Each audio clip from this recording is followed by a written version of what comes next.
Question. How do you write your capital E's? Because that sounds like a dumb question, but as I found out over the last 2 weeks or so, there are different ways of writing capital E's. So let's talk about it. Much like with toilet paper and how everyone thinks they wipe the same way, until you actually talk about it, you realize that, hey, maybe I'm the outliner, maybe I'm the weird one, maybe my way of wiping is weird. There's the scrunching, there's the rolling, there's the folding, there's the half fold, there's all that. But everyone thinks they wipe their ass the same way until you talk to someone.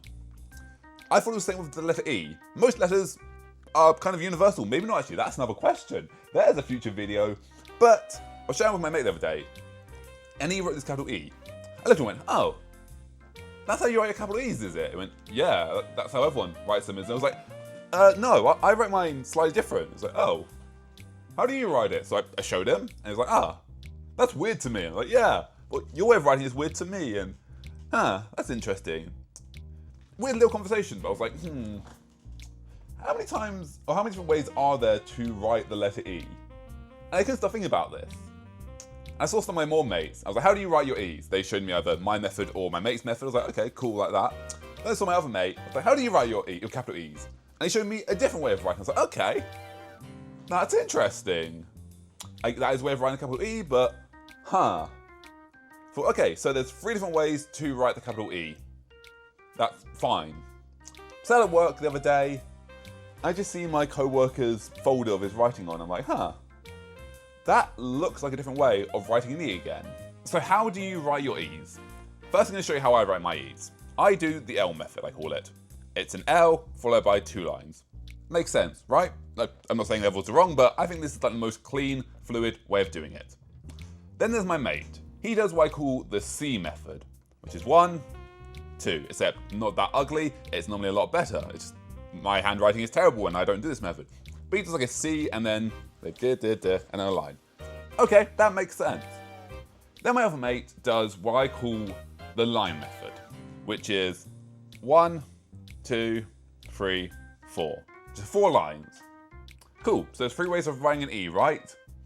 But then there's my co-worker. And I asked him to show me. And he does what I call the F method, which is 1, 2, 3. Which is just the L method but upside down. But somehow this feels jankier to me. With the L, you can do like a nice clean swipe. With the F, you gotta go duh, duh, duh, duh. It's like much harder. Much, like not harder, I mean like harder motions. L's are nice clean slides. Whereas if you're doing the F method, it's much more jagged and more sharp. So there are 4 ways of writing E. But is there a 5th way? And I legitimately was thinking about this, and I don't think there is, but let's just go through some other ways. So there's the tower, I'm going to call it. The tower lines, that looks absolutely dreadful. Don't use this method. I think it's hideous, so that's a big no. Don't use that one.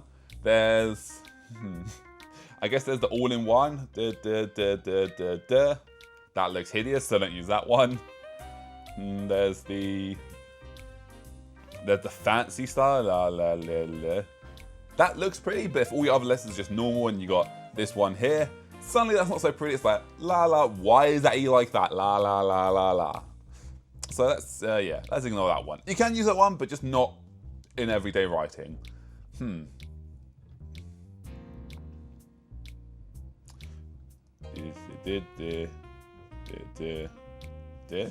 I guess that's another way. It's kind of just the C method all in one. So no, I would say there are 4 ways and a fancy way of writing capital E's. How do you write your capital E's?